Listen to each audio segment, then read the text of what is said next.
ना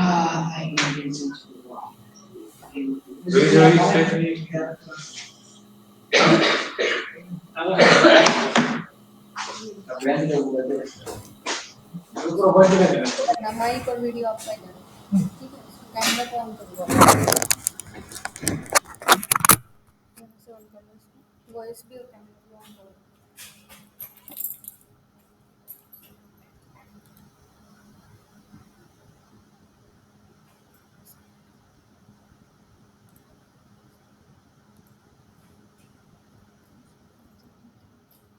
हेलो, आवाज़ आ रही है?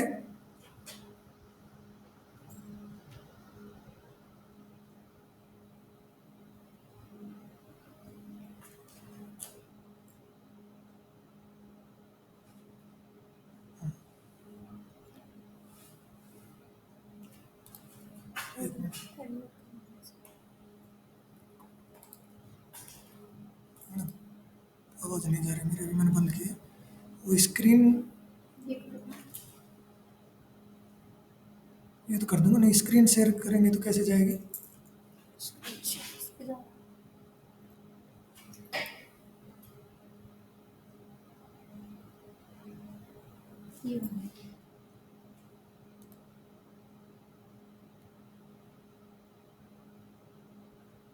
विंडो ये पूरी स्क्रीन दिखाना, पूरी स्क्रीन। अच्छा, यहाँ पे इसमें गए थे, जैसे मान लीजिए यहाँ पे जाना है, फुल एंटर पहले वो खोल लेता हूँ मैं ना, जो डाउनलोड किया था ना वो। डाउनलोड में होगा सर।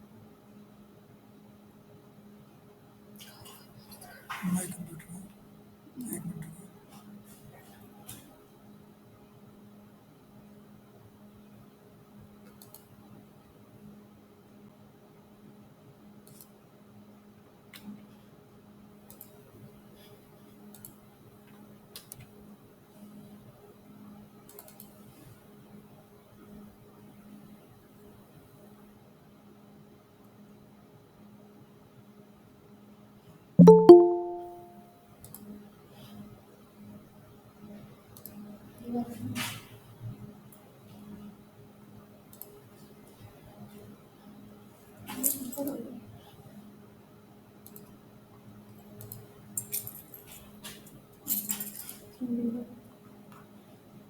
एक मिनट में इसको edit करता हूँ।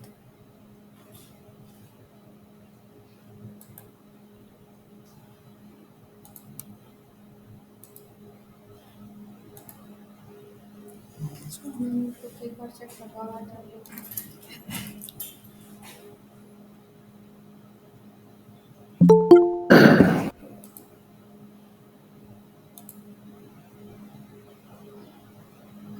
इसको ऊपर नीचे नहीं कर सकते हैं मेरे वाले को?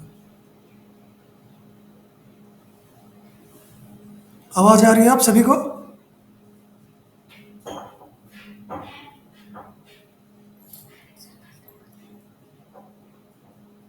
ओके, यस सर, आ रहा है सर। अच्छा अच्छा, यहाँ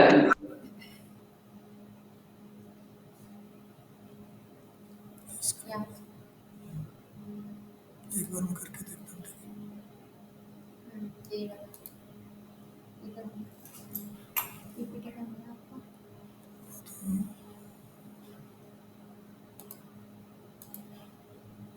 एंटायर स्क्रीन कर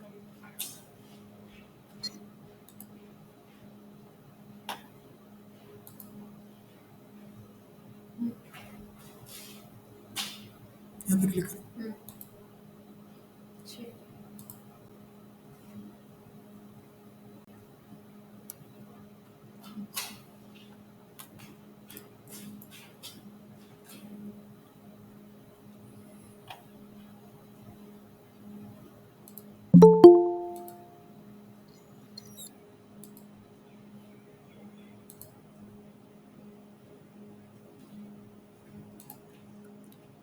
ठीक है, तो अभी मैंने एक स्क्रीन शेयर की है, उसके ऊपर कुछ स्लाइड नज़र आ रही है आप सभी को?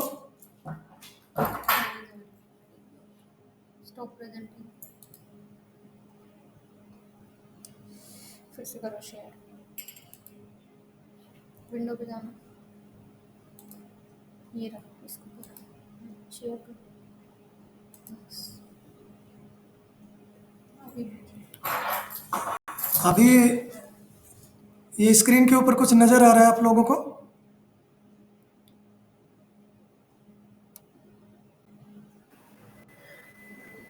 हाँ, यस सर। अच्छा अच्छा, ठीक है। तो अब हम शुरू करेंगे। जैसे जैसे और जी बिल्कुल। बच्चे आएंगे तो हम उनको भी ऐड करेंगे।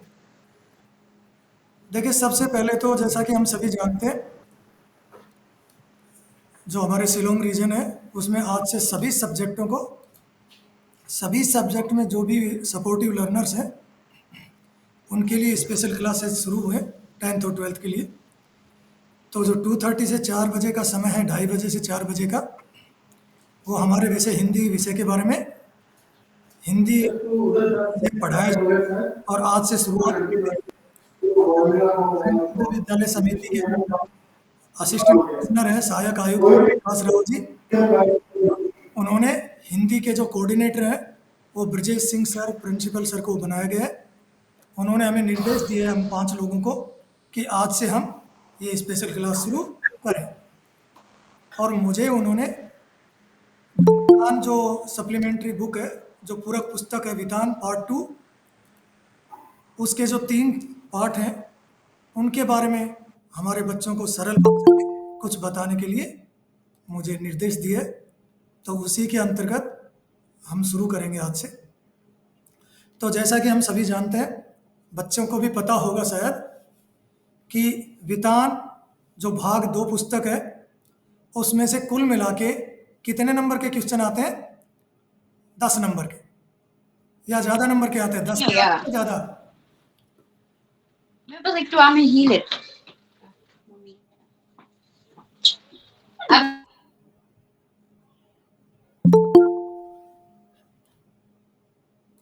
इन 3 पाठों में से कुल मिलाकर 3 प्रश्न आते हैं, हर पाठ में से एक एक प्रश्न।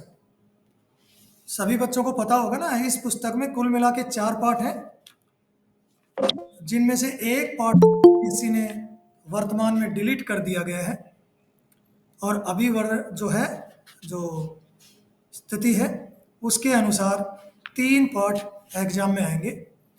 पहला जो पाठ है उसका नाम है सिल्वर वेडिंग, दूसरा जो पाठ है उसका नाम है जूझ, और तीसरा जो पाठ है उसका नाम है अतीत में दबे पाँव।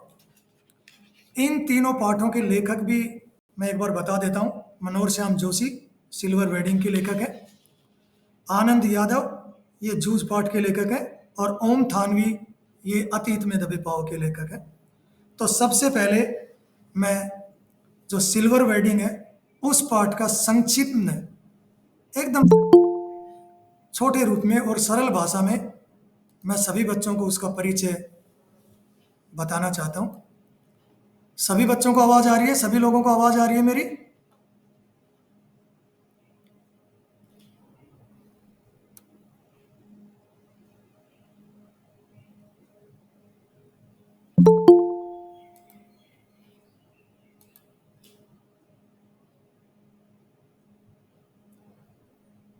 प्रतिक्रिया दे, आवाज़ आ रही है या नहीं आ रही है?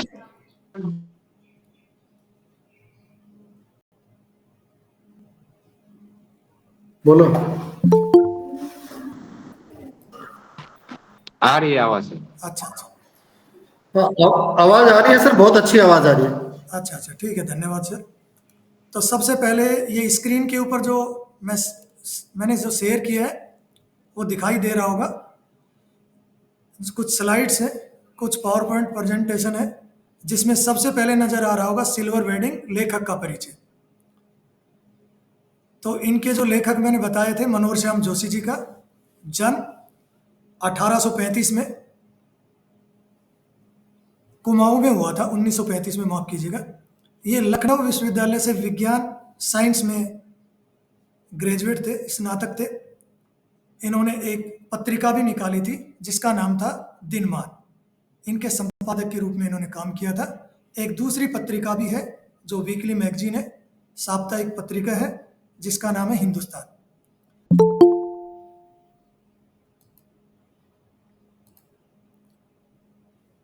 उन्नीस में जो हमारा जो दूरदर्शन है, आज के बच्चों को तो शायद नहीं पता होगा, लेकिन जो थोड़े से जिन्होंने दूरदर्शन को पहले देखा होगा वो लोग जानते हैं कि सबसे पहले DD1 आता था, उसके बाद DD मेट्रो या DD2 शुरू हुआ, और उसके बाद ये जितने भी चैनल्स हैं ये शुरू हुए।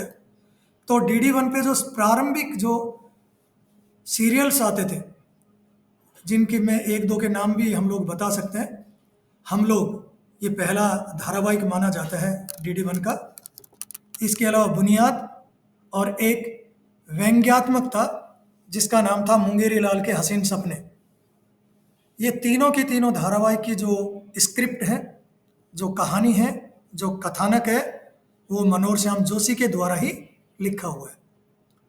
इन्हें साहित्य अकादमी सम्मान भी मिला था, साहित्य अकादमी 2005 में, और 2006 में इनका दिल्ली में देहांत हो गया था। इनकी कुछ रचनाएं भी नीचे दे रखी हैं, वैसे तो हमारी किताब में भी दे रखी है, मैं संक्षिप्त परिचय दे देता हूँ।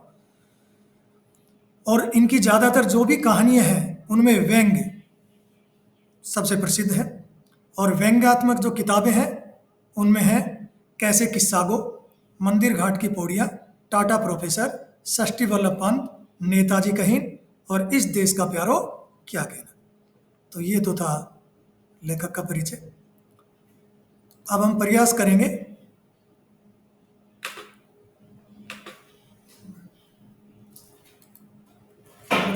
अब अगला वो कैसे आएगा।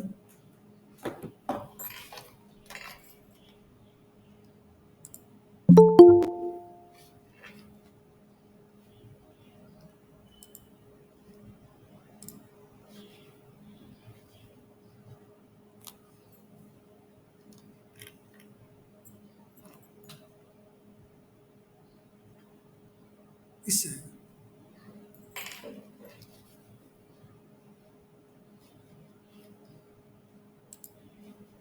ये वो पूछना दिखाई दे रहा है।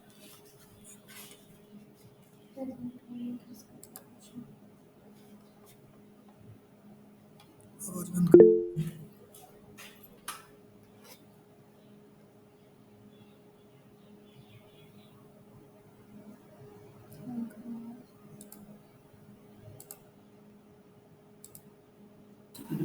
Sir excuse me sir. जी बताइए।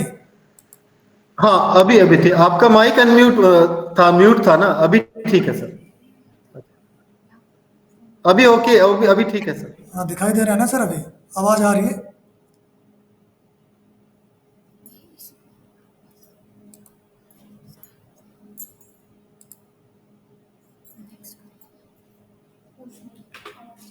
जी सर आवाज आ रही है, तो अभी हम पाठ का आगे का जो पाठ है उसको हम शुरू करेंगे सर। जी सर आ रही है सर आवाज। ठीक है, तो सबसे पहले देखिए ये पाठ का जो सारांश है, ये मनोहर श्याम जोशी की जो एक लंबी कहानी मानी जाती है, और काफ़ी बड़ी कहानी, काफ़ी लंबी कहानी, वैसे बड़ी रोचक कहानी भी है। तो इसको हमने प्रयास किया है कि जितना संक्षिप्त हो उसको हम दिखाने का प्रयास करें।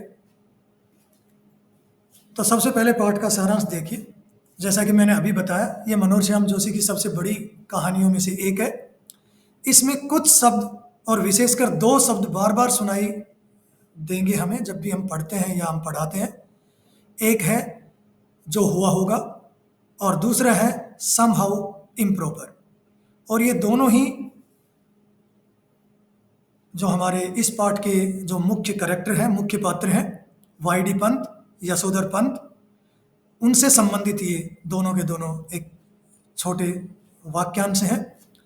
तो इसमें सबसे पहले मैं पाठ के कुछ पात्रों का परिचय दे देता हूँ ताकि बच्चों को याद करने में या बच्चों को समझने में कठिनाई नहीं है।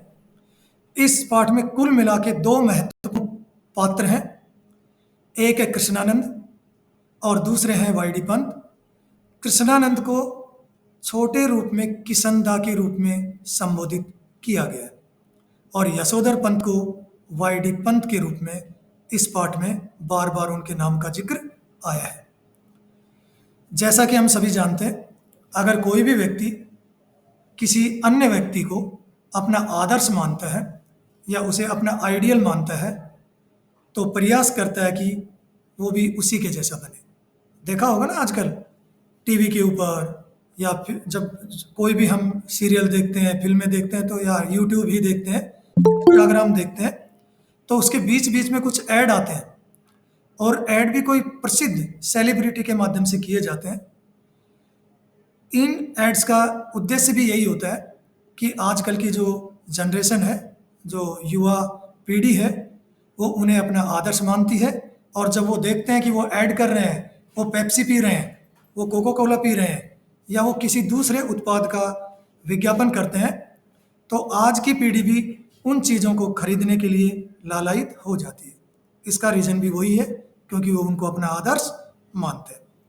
तो इस पाठ के जो मुख्य पात्र हैं वाईडी पंत, वो भी कृष्णानंद या किशन दा को अपना आदर्श मानता है, और जो भी प्रतिक्रियाएं, जो भी कार्य, जो भी कार्य करने की शैली किशन दा की थी, वही शैली वाईडी पंत भी अपने जीवन में अपनाते हैं। और इसके कुछ एग्जाम्पल भी इस पाठ में आए हैं। और सबसे पहला एग्जाम्पल तो पाठ शुरू होते ही आता है कि जैसे ही शाम को 5 बजते हैं, तो वाईडी पंत फाइल को ऐसे बंद करते हैं और घड़ी की तरफ ऐसे ऊपर देखते हैं, वॉल क्लॉक की ओर, दीवार घड़ी की ओर, और जैसे ही 5 बज गए तो फाइल को बंद करके बाहर आते हैं, और बाहर आके उनके जो मातहत हैं, जो उनके अंडर में काम करने वाले लोग हैं, उनसे मजाक करते हैं कि अरे देखो, ये घड़ी भी तुम्हारी तरह बड़ी ही स्लो हो गई है। उन्होंने ये मजाक क्यों किया था? क्योंकि किशन दा मानते थे कि दिन भर में हम अपने अंडर में काम करने वाले लोगों को, अपने मातहत लोगों को, हम कुछ कटु वाक्य बोल देते हैं, और अगर दिन के आखिर में अगर हम मजाक कर लेते हैं, तो उन लोगों को हमारी कटु बातों का बुरा नहीं लगता है। ठीक है, तो ये वाईडी पंत ने किस सीखा था? कोई बच्चा प्रतिक्रिया दे।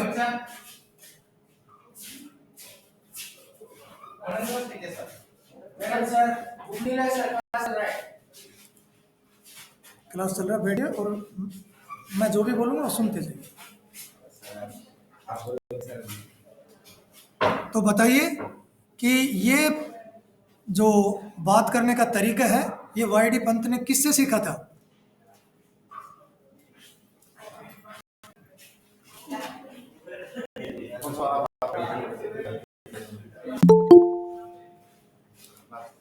कोई भी बच्चा अगर जिनकी समझ में आ रहा हो तो बताइए कि ये मजाक करने की जो प्रक्रिया है, या मजाक करने का जो तरीका है, ये उन्होंने वाईडी पंत ने किससे सीखा था बच्चों?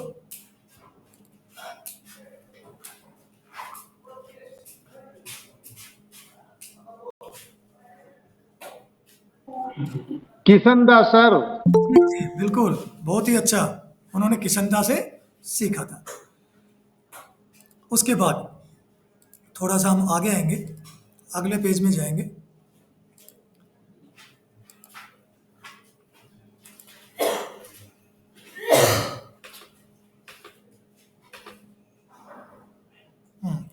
ये देखिए, जैसे वो बाहर आके जब मजाक करते हैं अपने उसमें, ऑफिस से बाहर निकल के जब वो मजाक करते हैं, तो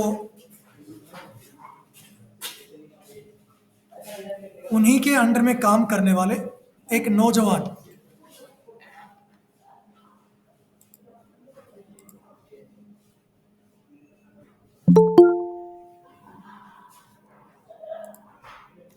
उन्हीं के अंडर में जो उनसे दूसरे नंबर पर जो अधिकारी थे, और जिन्हें चड्ढा के नाम से जाना गया है, वो बड़े ही युवा थे। उनका सिलेक्शन, उनका चयन एकदम सीधे उसी पद पर हुआ था। मीटिंग लग तो गई, एक सेकंड।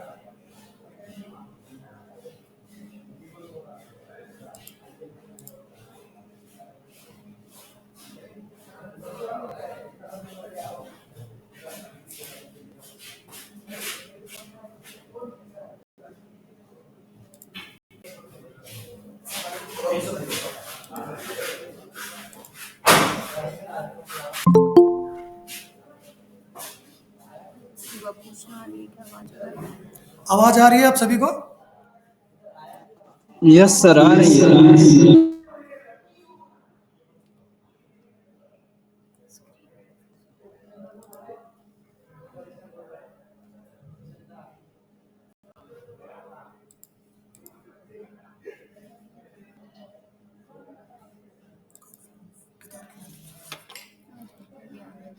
तो जैसे कि मैंने अभी बताया कि ये जो मजाक करने का तरीका था, ये इन्होंने किशनदा से सीखा था।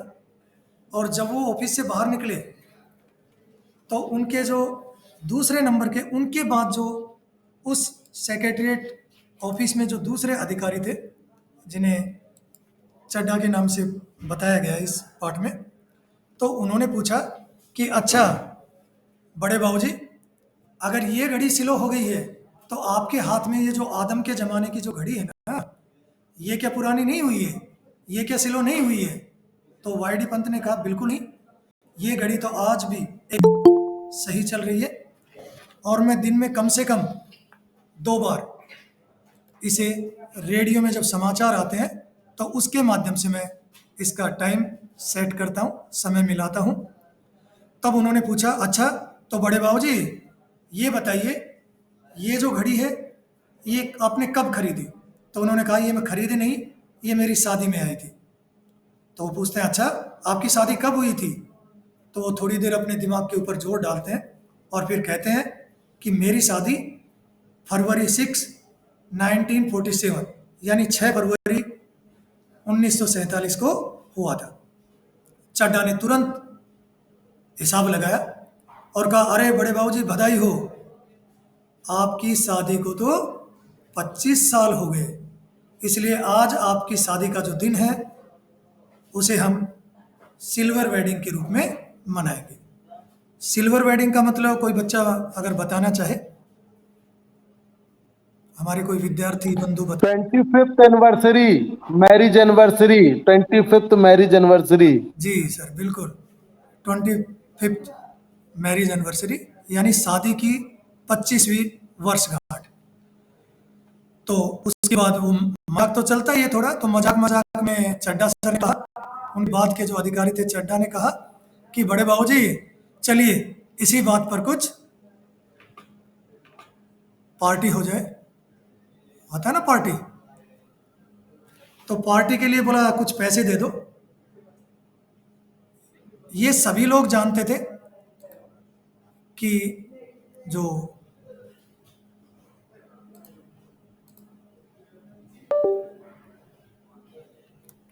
वाईडी पंत जी हैं वो वैसे तो घर से ऑफिस में आना जाना बाय वॉक करते हैं, पैदल करते हैं, लेकिन उनके पर्स में, उनके बटुए में हमेशा 150 से 200 रुपये हमेशा रहते हैं, यानी उनके पास पैसे की कमी नहीं थी। पहले वो साइकिल से आना जाना करते थे ऑफिस में, लेकिन जब बच्चे बड़े हो गए तो बच्चों ने कहा कि अपने पिताजी से कहा कि हमें अच्छा नहीं लगता है जब साइकिल से आप ऑफिस में आते जाते हैं। बच्चों ने सलाह दी कि आप स्कूटर खरीद लीजिए। शायद आप लोगों ने पुराने टाइम के स्कूटर भी देखे होंगे, जब LML वेस्पा और बजाज के स्कूटर आते थे। तो उन्होंने कहा कि ऐसा एक स्कूटर खरीद लो। वाईडी पंत ने स्कूटर नहीं खरीदा क्योंकि वो जानते थे कि स्कूटर अगर मैं चलाऊंगा तो सैलरी भी उतनी ज़्यादा नहीं थी और वो जो वेतन का पैसा है वो उसके तेल में ही चला जाएगा। इसलिए उन्होंने साइकिल भी छोड़ दी, बच्चों ने मना किया और उन्होंने स्कूटर भी नहीं खरीदा क्योंकि उन्हें उचित नहीं लगा। इसलिए घर से आना जाना अभी वो पैदल करते थे। पैदल आते जाते तो कुछ पैसा भी खर्च नहीं होता था, लेकिन फिर भी वो अपने पर्स में 150 से 200 रुपये रखते थे। तो उन्होंने 10 रुपये का नोट निकाल के चड्ढा के हाथ में रख दिया और बोला जाओ पार्टी करो। तो उन्होंने कहा क्या बड़े बाबूजी 10 रुपये में कहाँ से पार्टी होगी, कम से कम 30 रुपये तो दो। तो वाईडी पंत ने 20 रुपये और निकाल के दे दिए और वहाँ से चलने लगे। तो चड्ढा ने कहा कि आप भी बड़े बाबूजी हमारे साथ बैठिए, चाय पानी पियेंगे। लेकिन वाईडी पंत नहीं रुके और उनके नहीं रुकने का कारण फिर से किशनदा थे, क्योंकि किशनदा कहते थे कि अपने अंडर में काम करने वाले लोगों से मजाक करो, उन्हें पार्टी के पैसे भी दो, लेकिन उनके साथ बैठकर कभी भी पार्टी में शामिल मत हो, क्योंकि इससे जो हमारी जो एक लिमिट्स है ना आपस में एक दूसरे की, वो खत्म हो जाती है। ठीक है, मैं 4 से 5 पार्ट में इस पार्ट को खत्म करने का प्रयास करूंगा, ज़्यादा समय नहीं लगाऊंगा। उसके बाद जब किसंदा दफ्तर से घर जाते और घर से दफ्तर आते थे, तो रास्ते में एक मंदिर पड़ता था जिसे बिड़ला मंदिर के नाम से बताया गया है। बिड़ला मंदिर नाम बताया गया है उसका। और वो हमेशा वहाँ से, जब भी यहाँ से शाम को ऑफिस से घर जाते, तो बिड़ला मंदिर के गार्डन में थोड़ी देर बैठने के बाद कुछ भगवान का नाम लेते, मेडिटेशन करते, थोड़ा सा वहाँ आराधना करने का प्रयास करते, साधना करते थे वहाँ बैठ करके। लेकिन बहुत प्रयास करने के बाद भी उनका मन उस साधना में नहीं लगता था। और एक बार तो वहाँ बैठ के, जब कोई वहाँ पे जो कथावाचक था वो श्रीमद् भागवत कथा पढ़ रहे थे, तो पढ़ते पढ़ते उन्होंने श्री कृष्ण जी के पर्यायवाची का एक नाम दिया, और वो नाम था जनार्दन। तो जैसे ही जनार्दन नाम सुना, वाईडी पंत अचानक से उन्हें कुछ याद आ गया, और उन्हें याद आया कि मेरे जीजा जी का नाम भी जनार्दन है, और उनकी तबीयत अभी ठीक नहीं है, और वो गुजरात के अहमदाबाद में रहते हैं। तो अचानक से वो अपने जीजा जी के बारे में, अपने जो उनके बहन के जो पति थे उनके बारे में सोचने लग गए। ये चीज़ें भी किसंदा के द्वारा ही उन्होंने सीखी थी कि हमें अपने रिश्तेदारों को, अपने रिलेटिव्स को, और विशेषकर दुख के समय कभी भी भूलना नहीं चाहिए। जितना भी संभव हो हमें उनकी मदद करनी चाहिए। अभी मैं एक प्रश्न पूछूंगा, अगर कोई हमारे विद्यार्थी बंधु उत्तर दें तो बहुत अच्छा रहेगा, बड़ी खुशी होगी। वाईडी पंत ने किसंदा से क्या क्या सीखा? अभी तक मैंने 3 घटनाएं ऐसी बताई हैं जो उन्होंने किसंदा से सीखी थी।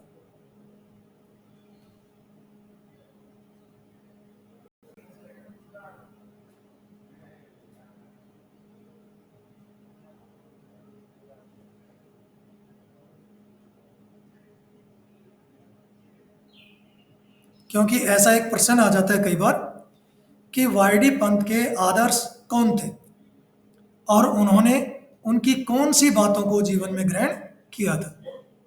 तो अगर ये 5 नंबर का प्रश्न आ गया तो इसका उत्तर तो इन्हीं में से देना पड़ेगा।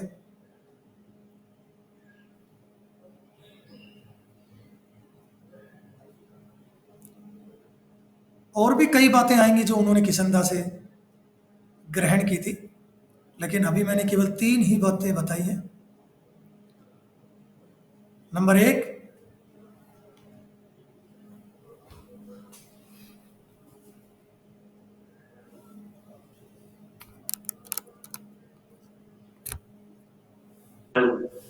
मजाक करना।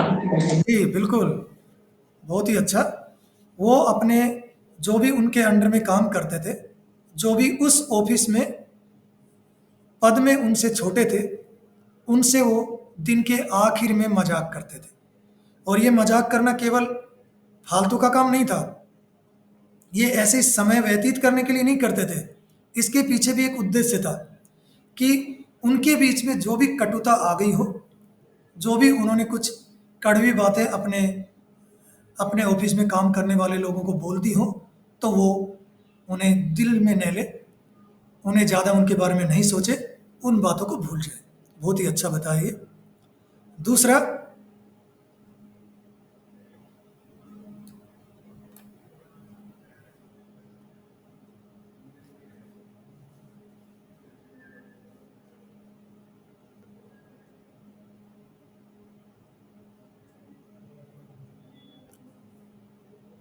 कोई भी एक और बता दे। चलिए, तीनों भी नहीं बता सके तो दो तो कम से कम बताएं।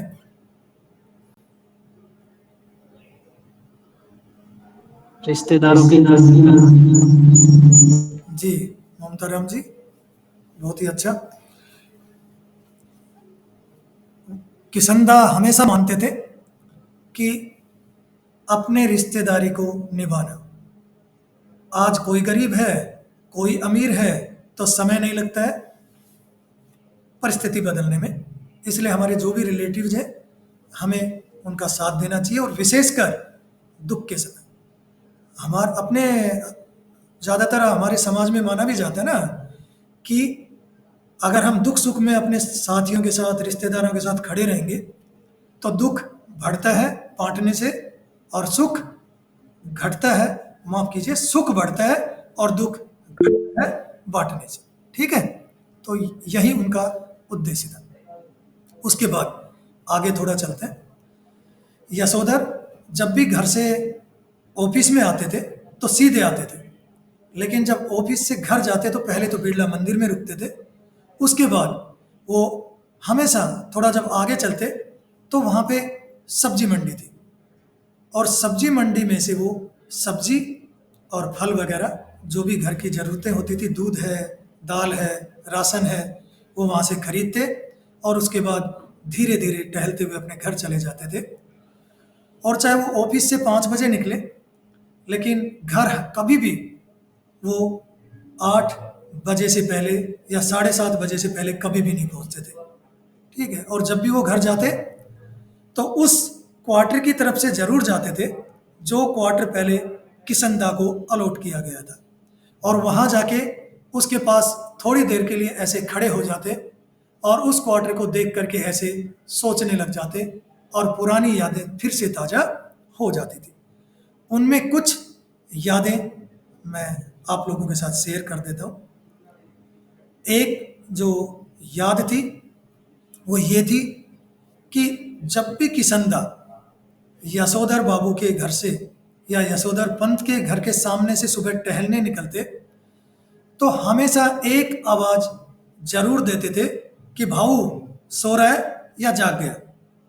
और ये भाऊ हमारे मराठी भाषा का भाऊ नहीं है, ये कुमाऊनी भाषा का भाऊ है। इसका मतलब होता है बच्चा। मराठी भाषा में भाऊ का मतलब मुझे जो पता है शायद भाई होता होगा, लेकिन कुमाऊनी भाषा में भाऊ का मतलब होता है बेटा या बच्चा। और जब वो यशोधर पंत को भाऊ कहते तो उन्हें बड़ी खुशी होती थी कि चलो कोई तो मेरा अपना है जो मुझे बेटा मानता है, क्योंकि यशोधर पंत के पिताजी नहीं थे। जब वो छोटे थे तभी उन्हें उनके पिता की मृत्यु हो गई थी। कुछ समय बाद उनकी माताजी की मृत्यु हो गई, और उसके बाद उनका पालन पोषण किया था उनकी बुआ, जो विधवा बुआ थी, उन्होंने वो उन्हें अपने साथ अपने घर लेके गई थी। इसलिए यशोधर बाबू, यशोधर पंत हमेशा अपने पेरेंट्स को मिस करते थे, उनकी कमी खलती थी। और जब किसंदा उन्हें भाऊ कहता तो उन्हें बड़ा अच्छा लगता, और वो भी उन्हें अपने पिता की तरह ही मानते थे।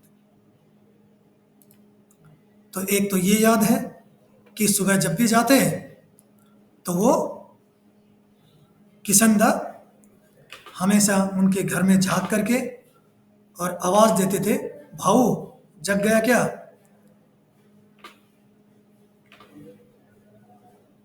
उसके बाद से अगला देखेंगे।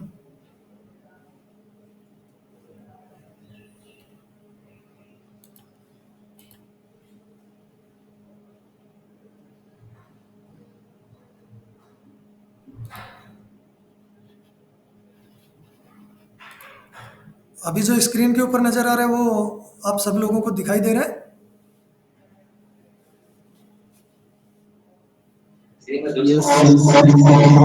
जी, तो इस कहानी को हम 4 से 5 भागों में विभाजित करें और समझें तो आसानी से समझ में आ जाएगा। नंबर 1, यशोधर पंत और उनके ऑफिस का जीवन। नंबर 2, यशोधर पंत और घर पहुंचने का जो भी समय लगता था, उस भाग को हम एक अलग भाग में मान सकते हैं।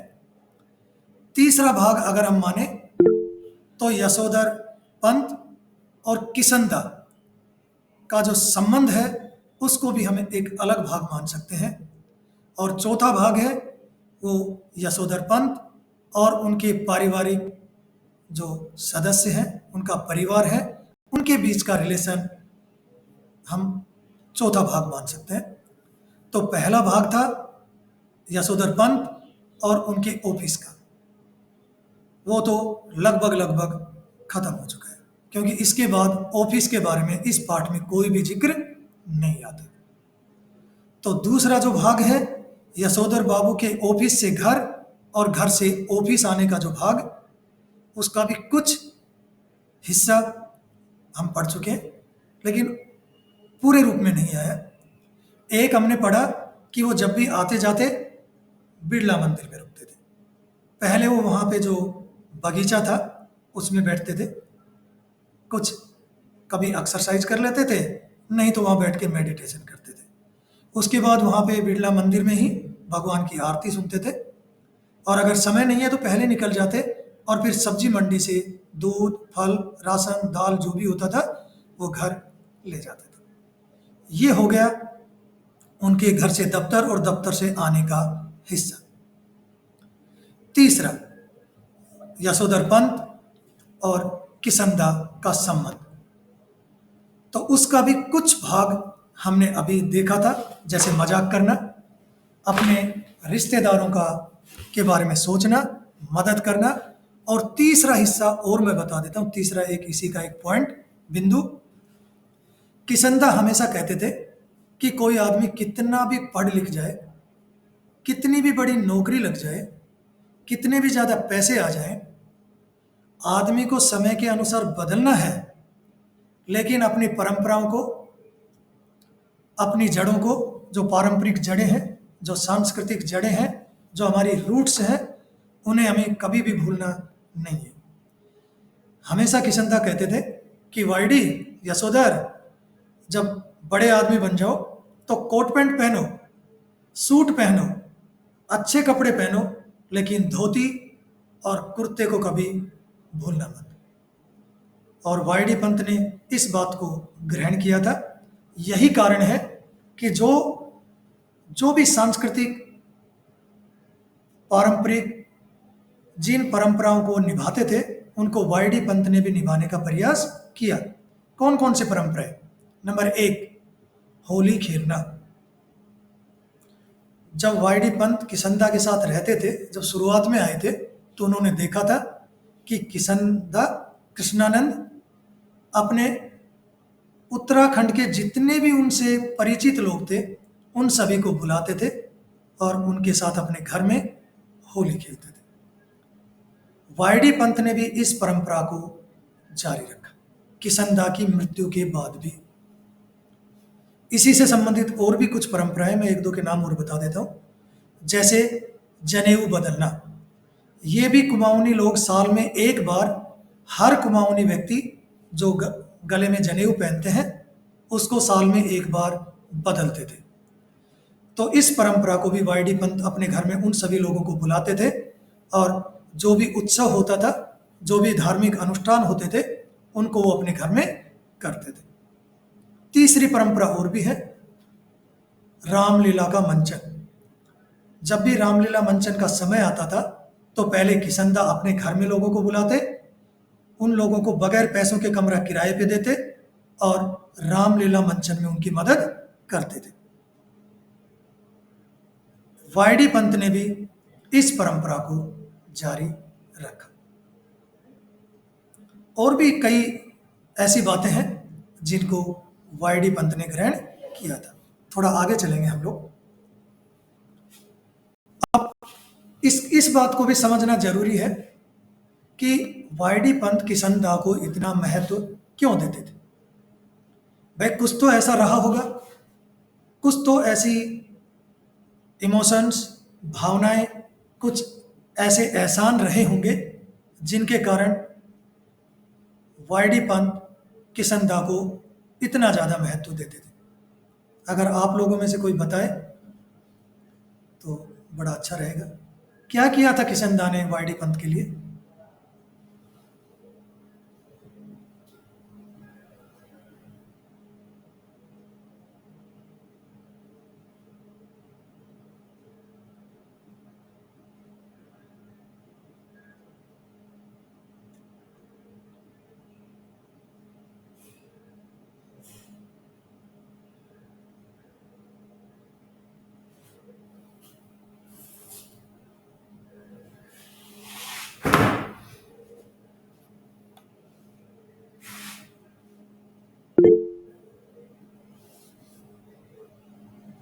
अगर आप लोगों में से कोई नहीं बताएगा तो मुझे आगे चलना पड़ेगा।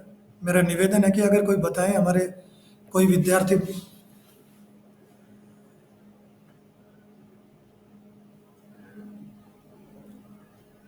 अच्छा, मैं एक छोटा सा पूछ लेता हूँ, उसका ही उत्तर देंगे तो देश जरूर देंगे बच्चे सारे। अगर किसंदा नहीं होते तो क्या वाईडी पंत आज जिस बड़े पद पर है उस पद पर पहुंच पाते? नहीं सर। नहीं पहुंच पाते। और इसका सबसे बड़ा कारण है कि जब वाईडी पंत के माता पिता का स्वर्गवास हो गया था और उनकी जो भुआ थी, गरीब भुआ थी, उन्होंने भी उनको ज़्यादा नहीं पढ़ा सकते थे वो, तो उन्होंने क्या किया, वो दिल्ली आ गए। और दिल्ली आने के बाद कुछ लोगों के माध्यम से जो वाईडी पंत है उनकी मुलाकात होती है किसंदा से। और जब वो किसंदा के घर में आते हैं बाकी लोगों के साथ, उत्तराखंड से दिल्ली, तो सबसे पहले वो किसंदा के घर में जाते हैं। और जाके वो जैसे उस बच्चे को देखता है किसंदा, तो उनके अंदर एक मतलब बड़ा दुख होता है। और वो उनको बुलाकर कहते हैं कि बेटा ऐसा करो, तुम गरीब परिवार से हो। उन्हें 50 रुपए देते हैं और कहते हैं कि ये अपने घर भेज दो ताकि तुम्हारी भुआ के काम आए। और तुम नौकरी तो अभी तुम्हें नहीं मिलेगी क्योंकि उम्र छोटी है, ऐसा करो तुम मेरे घर में थोड़ा काम करो। हम जितने लोग भी यहाँ रहते हैं उनका खाना बनाने में मदद करो, हम तुम्हें महीने का कुछ निश्चित पैसा दे देंगे। तो ये पहली मदद थी किसंदा के द्वारा वाईडी पंत को। उसके बाद वाईडी पंत भी बड़े मेहनती थे।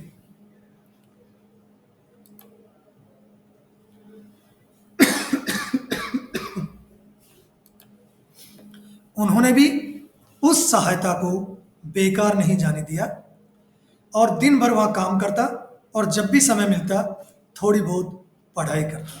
किसंदा ने भी उन्हें मोटिवेट किया पढ़ाई करने के लिए और उन्होंने उसके बाद 10th 10वीं, उसके बाद 12वीं और उसके बाद आगे की पढ़ाई पूरी की। जब उम्र थोड़ी ठीक हो गई और नौकरी के लायक हो गया तो किसंदा ने उसे अपने ही ऑफिस में चपरासी की नौकरी दिला दी।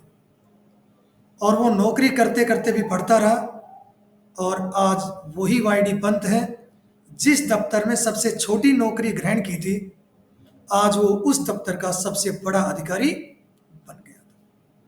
और ये केवल किस कारण से हुआ? किसंदा ने तो थोड़ा मदद किया, लेकिन ये जो उन्नति है ये किसके कारण हुआ?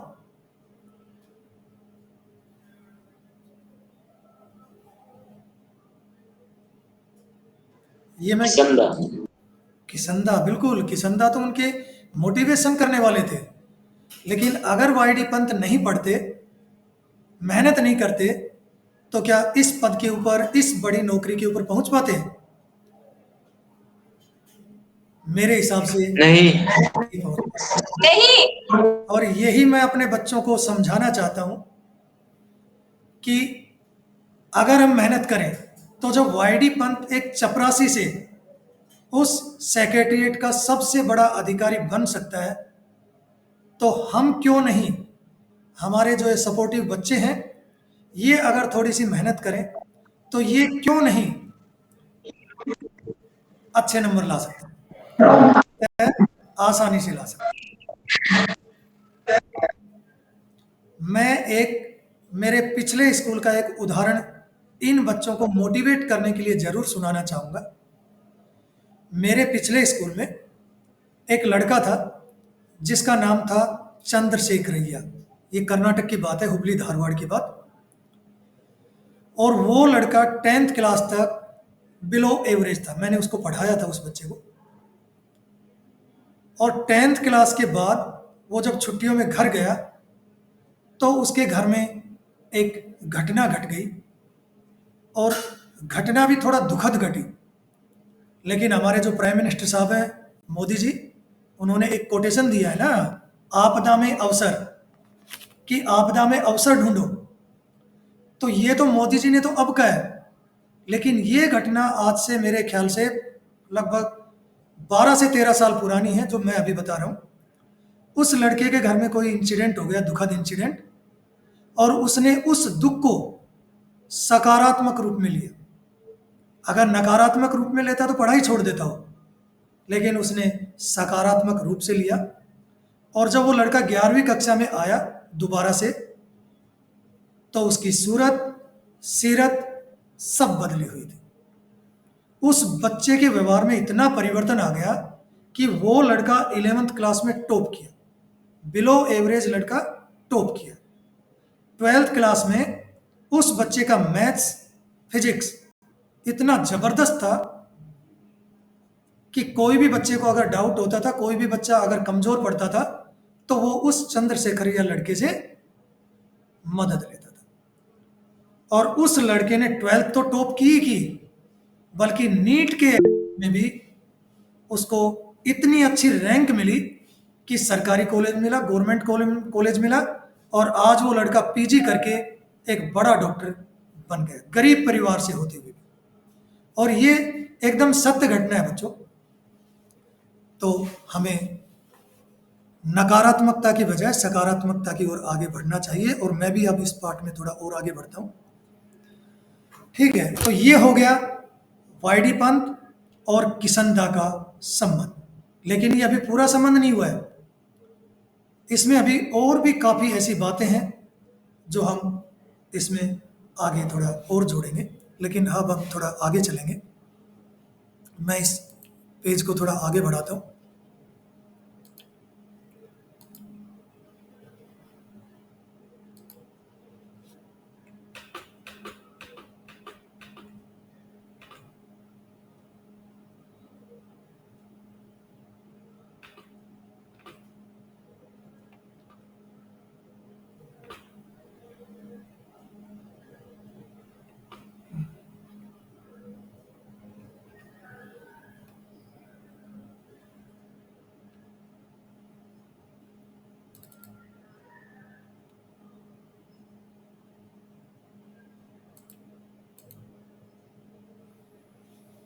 तो इस पेज में देखिएगा, इसमें मैंने पहले भी बताया था कि वो बिरला मंदिर में जाते थे, और वहाँ पे जाने के बाद न केवल वो वहाँ पे पूजा पाठ करते थे, बल्कि जो काम भी किसनदा करते थे, जैसे गीता प्रेस गोरखपुर, हम सभी जानते हैं कि वहाँ से केवल धार्मिक पुस्तकों का ही प्रकाशन होता है। उन पुस्तकों को पहले किसनदा मंगवाते थे, पढ़ते थे। अभी वाईडी पंत ने भी उनकी उस परंपरा का पालन करना शुरू कर दिया। ये मैंने अभी बता ही दिया था, जो आगे दे रखा है कि उनकी जो बुआ थी, उनको देने के लिए उन्होंने 50 रुपये दिए थे और उन्होंने उनको भेज दिया था।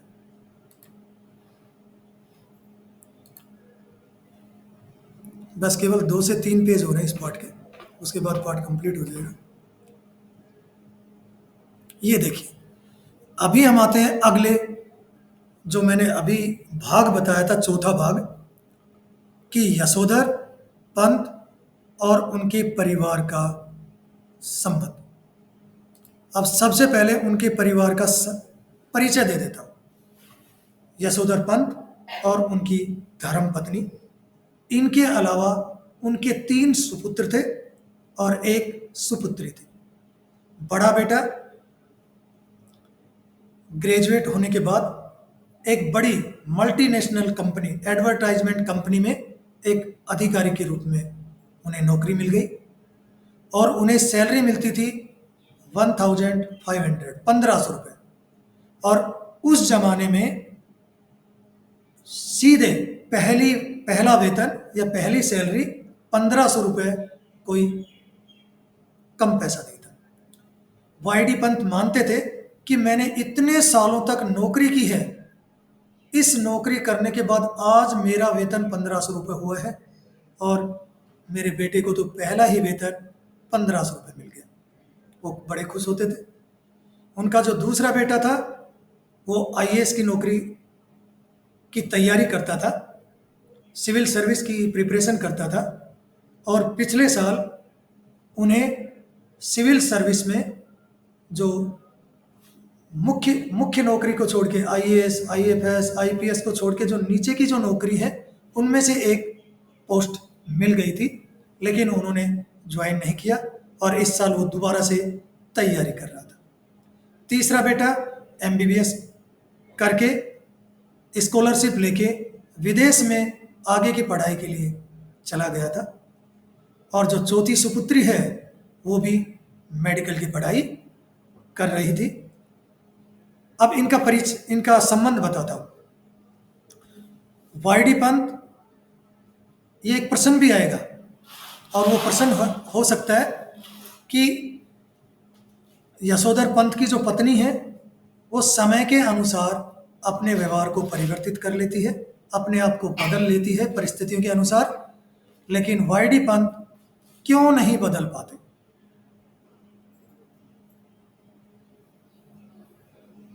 क्या कारण है कि वाईडी पंत नहीं बदल पाते अपने आप को और उनकी पत्नी अपने आप को समय के अनुसार, परिस्थिति के अनुसार अपने आप को ढाल लेती है?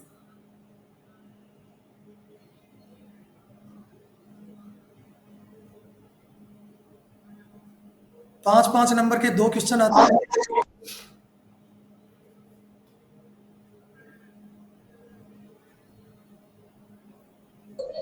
उनको पुराने परंपरा से लगाव था।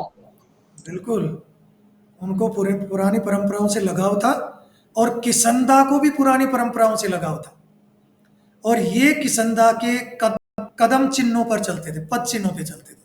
वो जहां तक बदलाव समझते थे वहां तक ही वो बदलते थे। लेकिन इनकी पत्नी समझदार थी, उन्हें पता था कि परिवर्तन समय की मांग है, अगर परिवर्तित नहीं होंगे तो हम आज की पीढ़ी के साथ विचारों का तालमेल नहीं बैठा पाएंगे। इसलिए उन्होंने अपने बच्चों के साथ, आज की जनरेशन के साथ अपने आप को परिवर्तित कर लिया था। आगे देखिए, नीचे का जो पैराग्राफ है ये फिर से किसंदा और वाईडी पंत के संबंधों के बारे में। पहले वाईडी पंत सोचते थे कि किसंदा कभी बुढ़ापे में दुखी नहीं होंगे, क्योंकि किसंदा ने अपने जीवन में हमेशा लोगों की मदद की। और वाईडी पंत मानते थे कि जब उनको कुछ जरूरत होगी तो ये लोग उनकी मदद करेंगे, लेकिन वास्तव में ऐसा हुआ नहीं।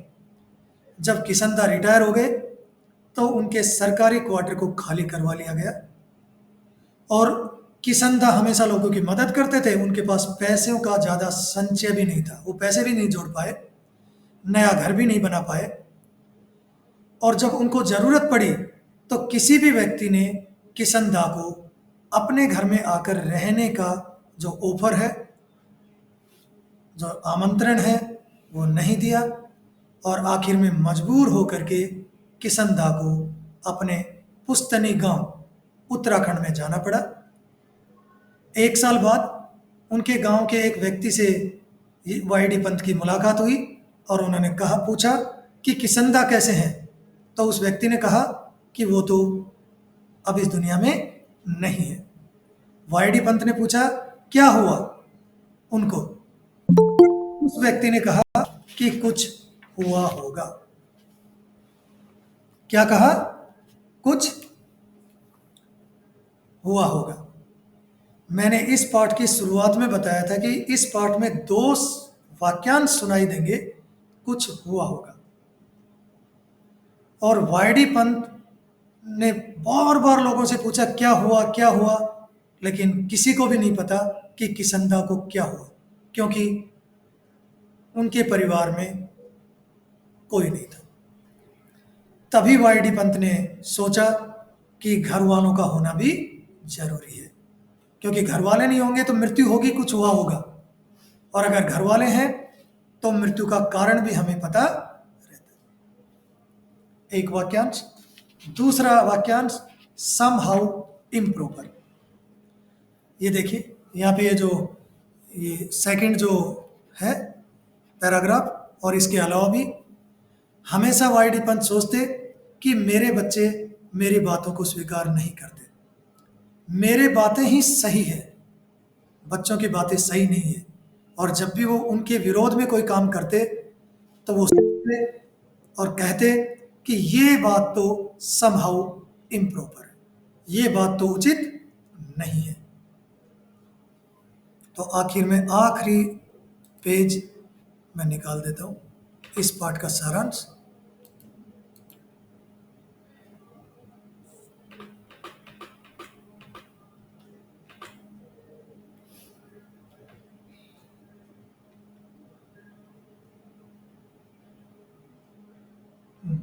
ये देखिए, उस दिन,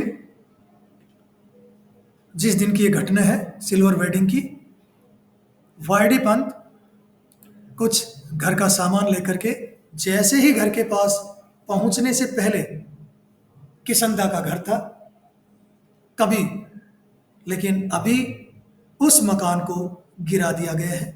लेकिन जैसे ही वाईडी पंत उस घर के सामने पहुंचे तो उन्होंने कुछ देर तक किसनदा के बारे में सोचा और फिर अपने घर की तरफ मुड़े। दरवाजे के ऊपर देखा, एक नेम प्लेट थी जिसके ऊपर लिखा था वाईडी पंत। थोड़ा आगे बढ़े तो अचानक से उनका ध्यान घर के सामने गया। वहां बहुत ज्यादा भीड़ थी और उन्होंने सोचा कि कहीं मैं दूसरे के घर में तो नहीं आ गया हूं। उन्होंने दोबारा से नंबर प्लेट को देखा, नेम प्लेट को, तो उन्होंने फिर विश्वास हुआ कि नहीं, ये तो मेरा ही घर है। फिर उन्होंने सोचा कि अरे, मेरे को बताए बगैर मेरे घर में क्या हो रहा है, इतने लोग हैं। काफ़ी वेट करने के बाद, इंतज़ार करने के बाद, रुकने के बाद जब वो घर में गए तो पता चला कि उनके घर में उनकी सिल्वर वेडिंग का जो उत्सव है, जो कार्यक्रम है, जो खुशी है, वो मनाई जा रही है। वहाँ जाने के बाद मैं संक्षेप में बता देता हूँ, कभी भी वाईडी पंत ऐसे मॉडर्न बातों को नहीं मानते थे, आधुनिक बातों को नहीं मानते थे, और वो ऐसा मानते थे कि सिल्वर वेडिंग मनाना कोई मायने नहीं रखता। लेकिन जब घर वाले मना रहे हैं तो पहले तो वो नहीं माने, बाद में उनकी बातों को स्वीकार किया और जब जिद की तो उन्होंने केक काटा। लेकिन फिर वो पूजा करने चले गए और पूजा में इतनी देर तक बैठे रहे कि प्रोग्राम खत्म हो गया। फिर वो बाहर आए और फिर उस कार्यक्रम को समाप्त किया। तो इस तरह से ये पाठ कंप्लीट हो गया।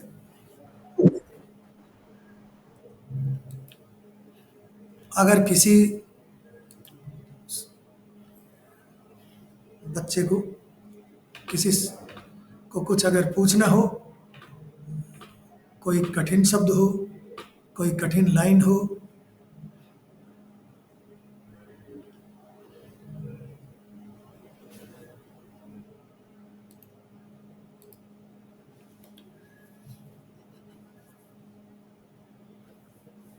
सर वो सभी चीज क्या है जो वाईडी पंत ने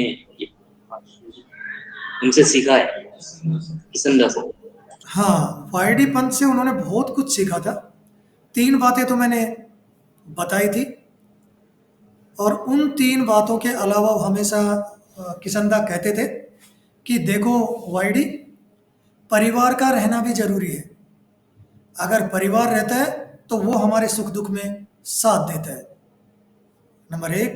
नंबर 2, दूसरी बात कहते थे कि हम हमेशा सोचते हैं कि हमारे बच्चे बिगड़ रहे हैं, हमारी बातों को नहीं मान रहे हैं, लेकिन ऐसा होता नहीं है, ये उम्र ही ऐसी है। कई बार बच्चे छोटे रहते हैं तो छोटी मोटी शरारतें करते हैं, लेकिन जैसे जैसे जिम्मेदारी आती है वैसे वैसे बच्चे समझदार हो जाते हैं। जब किसनदा ने इन बातों को समझाया तो वाईडी पंत की समझ में आया कि हाँ बिल्कुल, और उन्होंने अपना एग्जाम्पल भी लिया कि अगर मेरे ऊपर जिम्मेदारी नहीं आती तो मैं भी शरारत करता, लेकिन जब मेरे ऊपर जिम्मेदारी आ गई तो मैंने शरारतें नहीं की। फिर किसनदा भी बताते थे कि मैं जब छोटा था तो मैं भी शरारत करता था, लेकिन जब जिम्मेदारी आई तो मैंने शरारत करना बंद कर दिया।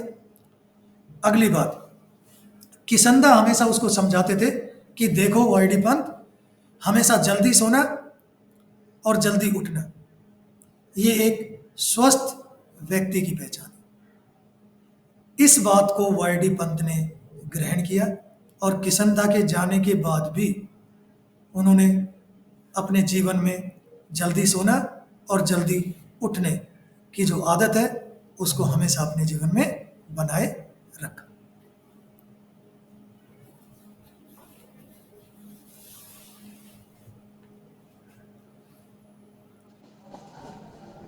क्या पूछा आपने? अगर आप लोगों की इच्छा हो तो ये कुछ प्रश्न है, ज़्यादातर पाठ्य पुस्तक के प्रश्न ही आते हैं। कभी कभी ऐसा होता है कि पाठ के बीच में से कुछ प्रश्न दे दीजिए।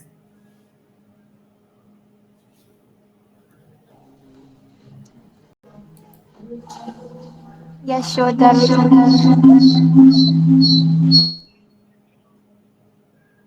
हाँ भाई, मेरी क्लास चालू चली।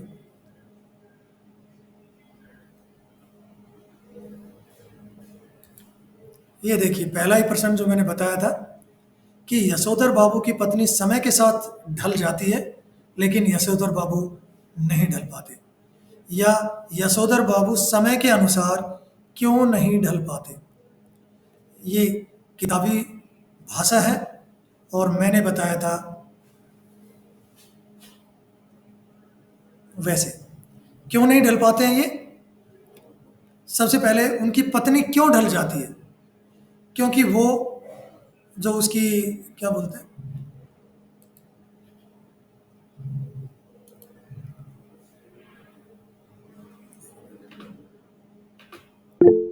यशोधर पंत किशनदा को आदर्श मानते थे और किशनदा की बातों को हमेशा स्वीकार करते थे, और भौतिक जो फैसिलिटीज हैं, सुख सुविधाएं हैं, उनको वो ज़्यादा महत्व नहीं देते।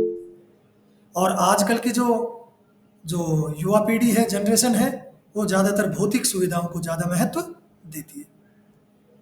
इसीलिए वाईडी पंत उन बातों को स्वीकार नहीं करते थे और वो बदलना भी खुद को नहीं चाहते थे। जबकि उनकी जो पत्नी है, उनकी जो इच्छाएं थी वो वाईडी पंत से थोड़ा अलग थी। वो अपने बच्चों की बातों को इसलिए स्वीकार कर लेती थी। अब ये देखिए, दूसरा प्रश्न मैं आपको दिखाता हूं।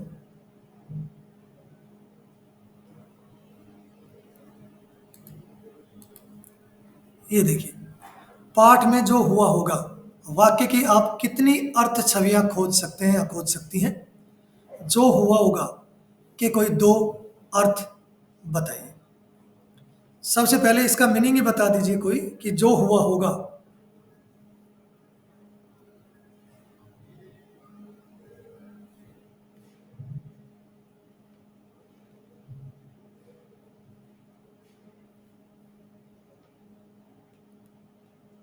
इसके 2 अर्थ दे रखे हैं इस उत्तर में, देखिए क्लियर दे रखे हैं। एक तो वाईडी पंत को छोड़ के किसी को भी ये जानने की इच्छा ही नहीं थी, कोई जानना ही नहीं चाहता था कि किशनदा की मृत्यु क्यों हुई। और जब किसी की किसी काम में इच्छा नहीं है तो उसको पता भी नहीं होता है, वो जानना ही नहीं चाहता है तो वो जानेगा भी नहीं, और जानेगा नहीं तो किसी को पता नहीं होगा। दूसरा, जितने भी लोग थे वाईडी पंत को छोड़कर ज्यादातर लोगों ने किशनदा का केवल यूज किया था, उपयोग किया था, और जब उनकी जरूरत थी तब उन्होंने उनकी कोई भी मदद नहीं की, जीवन के आखिर के समय में भी।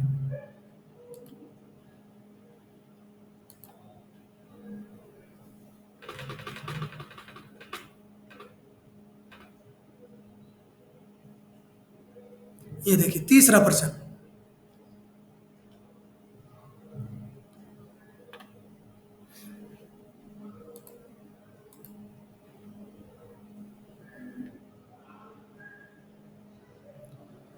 दूसरा, अभी तो 2 वाक्यांश थे, एक तो हो चुका है जो हुआ होगा। अब तीसरा है, दूसरा है सम हाउ इम्प्रॉपर। ये वाईडी पंत तब बोलते थे जब उनको कुछ भी गलत लगता था, अच्छा नहीं लगता था, उस समय वो बोलते थे। तो वो कौन से ऐसे काम हैं जो उनको सम हाउ इम्प्रॉपर लगते थे? नंबर 1, वो अपने बड़े पुत्र को साधारण समझते थे, लेकिन उनको सैलरी मिली थी 1500 रुपये, तो ये समहाउ इम्प्रॉपर लगता था उनको। ऑफिस में सिल्वर वेडिंग मनाना, ये भी वो नहीं चाहते थे, इसलिए ये काम भी उनको समहाउ इम्प्रॉपर लगता था। तीसरा, बच्चों के द्वारा स्कूटर खरीदने की जिद करना, ये भी उन्हें अच्छा नहीं लगता था, वो सोचते थे पैसे बर्बाद होंगे, ये भी समहाउ इम्प्रॉपर है। अगली, अपनों से पराये पर का व्यवहार मिलने पर, कि आजकल लोग अपने रिलेटिव की मदद नहीं करते हैं, ये भी उन्हें समहाउ इम्प्रॉपर लगता है। इसके अलावा भी कुछ दे रखे हैं, डीडीए प्लेट में पैसा नहीं लगाना, छोटे साले के ऊंचेपन पर, तो ये प्रश्न कोई उतना ज्यादा महत्वपूर्ण। अगला प्रश्न देखेंगे। उसके बाद में पढ़ाना छोड़ के आप लोगों से कुछ डिस्कस करना चाहूंगा। ये प्रश्न मेरे हिसाब से काफी महत्वपूर्ण है, दोनों के दोनों प्रश्न। और एक प्रश्न का उत्तर तो हमने जिक्र भी किया था आपस में। यशोधर बाबू की कहानी को दिशा देने में किशन दा की क्या महत्वपूर्ण भूमिका रही है। इसके बाद एक प्रश्न और भी जोड़ रखा है इसमें, क्या आपके जीवन में भी दिशा देने में किसी का महत्वपूर्ण योगदान रहा है या नहीं रहा है। एक तो किताब के आधार पे है, एक हमें अपने जीवन के आधार पे बताना है। तो यशोधर बाबू की कहानी को दिशा देने में मैंने बताया था किशन दा का सबसे महत्वपूर्ण योगदान है। अगर किशन दा नहीं होते तो वाईडी पंत भी आज इस पोजीशन पे नहीं होते। क्या योगदान है? क्योंकि जब वो बच्चे थे, छोटी उम्र में थे, तो किशन दा ने उन्हें रहने के लिए जगह दी, एडवांस के रूप में 50 रुपए दिए और अपनी रसोई में छोटा मोटा काम करने के लिए की नौकरी दी। उसके बाद उम्र बढ़ी तो उन्हें चपरासी की नौकरी दिला दी, उन्हें आगे पढ़ने के लिए प्रोत्साहित किया। और आज वाईडी पंत जिस पोजीशन पे है उसके पीछे एक ही व्यक्ति का योगदान है, और वो योगदान है किशन दा का।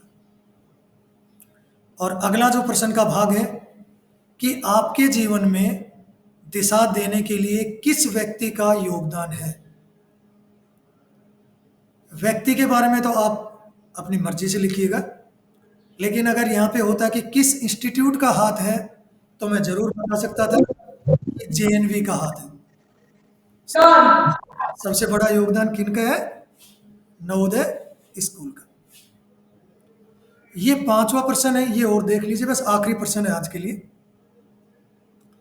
वर्तमान समय में परिवार की संरचना, स्वरूप से जुड़े आपके अनुभव इस कहानी से कहां तक सामंजस्य बैठाते हैं। ये भी आपको अपनी मर्जी से, अपने मन से, अपने विचार से लिखना पड़ेगा।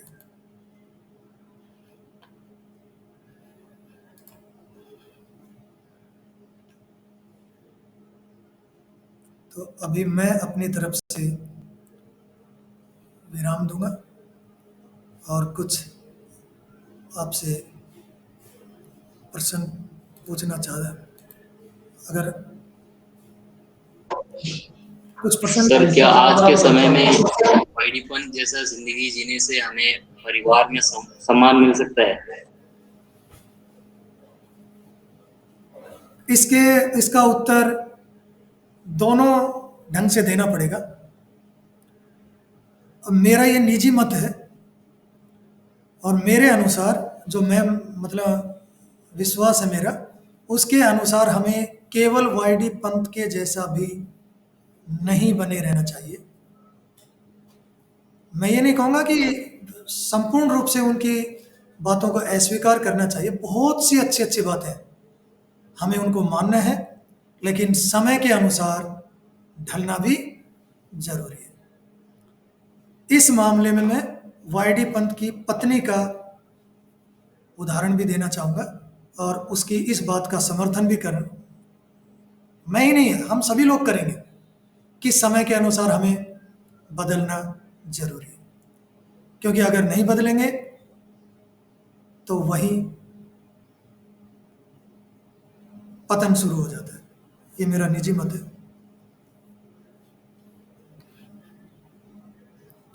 मैडम स्क्रीन को कैसे हटाएं?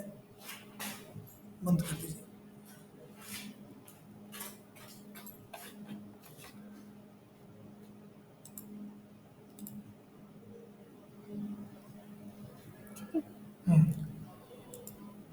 सबसे पहले तो आप लोगों में से अगर कोई कुछ पूछना चाहे, वैसे तो हमारे सारे के सारे जो साथी हैं वो विद्वान साथी हैं जो आपके साथ बैठे हैं, और अधिकांश तो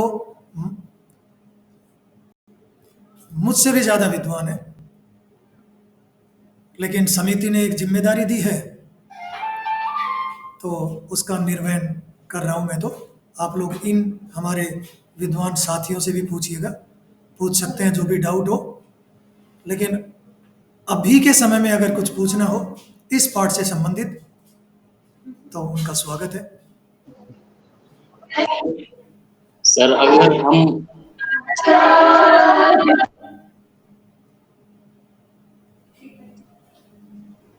अगर हम समय के साथ ढलते चले जाएंगे तो हमारी पुरानी परंपराएं समाप्त हो जाएंगी। मैंने ये वाक्य बोला था कि मैं इसका उत्तर दोनों ढंग से दूंगा।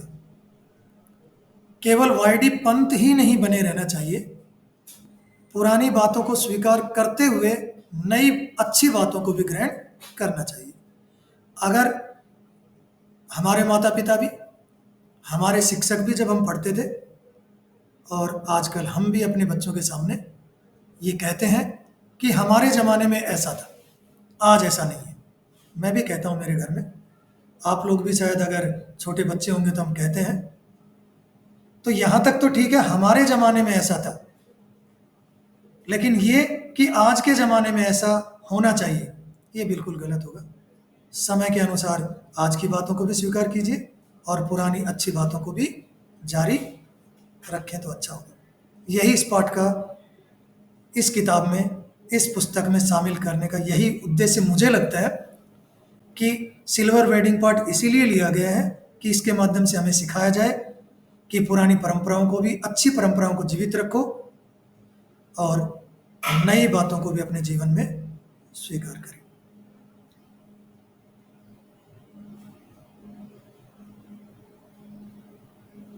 और कोई साथी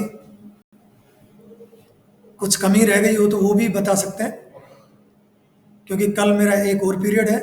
मैं प्रयास करूंगा जो कमी आज रही हो तो कल न रहे।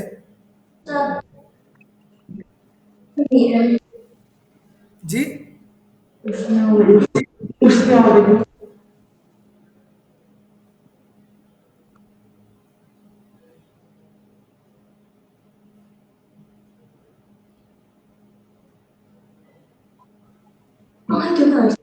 अगर आप लोग कुछ नहीं बताएंगे तो मैं ही 1-2% फिर पूछूंगा।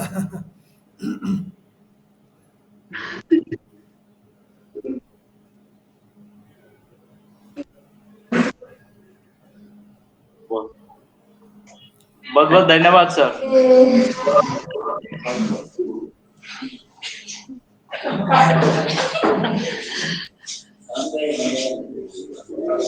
धन्यवाद सर। ठीक है, थैंक यू।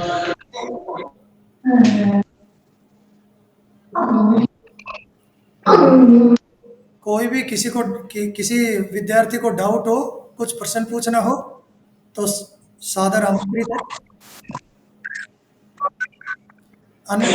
अन्यथा कल 2:30 बजे 2:30 अगला पार्ट में जूझ, और तीसरा जो उन दोनों पाठों को संक्षेप में हम पूरा करने का प्रयास करेंगे। और मुझे विश्वास है कि इस पाठ में से कोई भी प्रश्न आ जाए 5 नंबर का, अगर आप उसे अटेम्प्ट करेंगे, लिखेंगे, तो मुझे विश्वास है कि कम से कम भी नंबर आएंगे तो 3 से 4 नंबर तो आ जाएंगे, ऐसा मेरा विश्वास। लेकिन इस विश्वास को तो बच्चे ही पूरा करेंगे। क्या मेरी बात सही है बच्चों?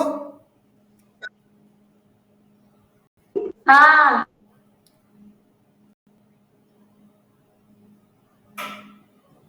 ठीक है, पाठ के आखिर में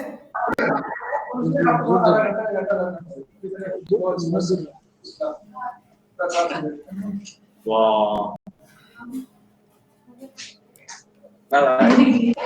करना है या छोड़ सकते हैं? ठीक है, अगर किसी को कुछ पूछना है तो थैंक यू। फिर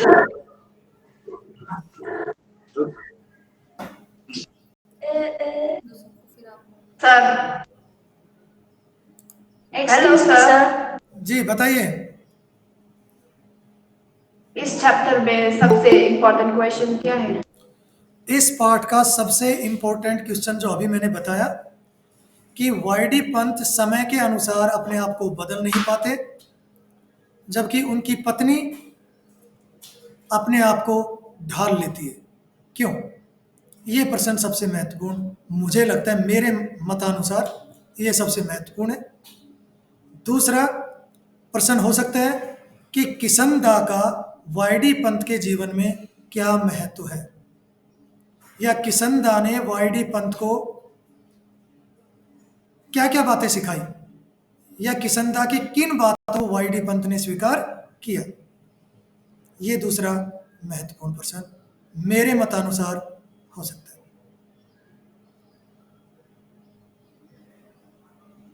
थैंक यू सर। अगर किसी को कोई क्वेश्चन नहीं पूछना है तो वो एग्जिट कर सकते हैं। कल इसी समय मिलेंगे दोबारा से।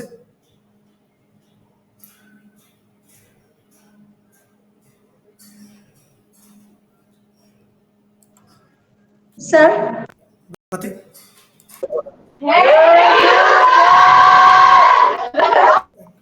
कैसे डिलीट करेंगे?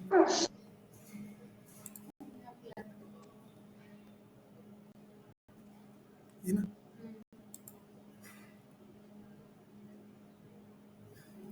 केवल वो होगा। गुड इवनिंग सर, आप कल कौन सा पाठ पढ़ाएंगे? कल 2 पाठ का संक्षिप्त परिचय देंगे। कौन से चैप्टर पढ़ाएंगे आप सर? दूसरा जो इस किताब का पाठ है जूझ, आनंद यादव का, और तीसरा जो पाठ है अतीत में दबे पाव, ओम थानवी का। इन दोनों पाठों के बारे में संक्षेप में चर्चा करेंगे। प्रयास करेंगे कि आप लोगों की समझ में वो आ जाए। सर आपकी आवाज नहीं आ रही। कल हम जूझ और अतीत में दबे पाव पाठ है ना, जो तीसरा पाठ, दूसरा और तीसरा पाठ, उनको थोड़ा सा परिचय ग्रहण करेंगे।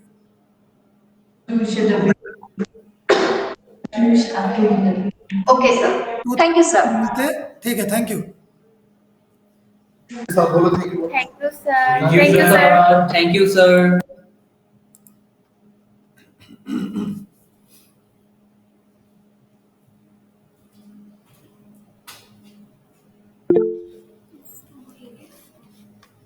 नहीं, अभी आप खुद मत कीजिएगा।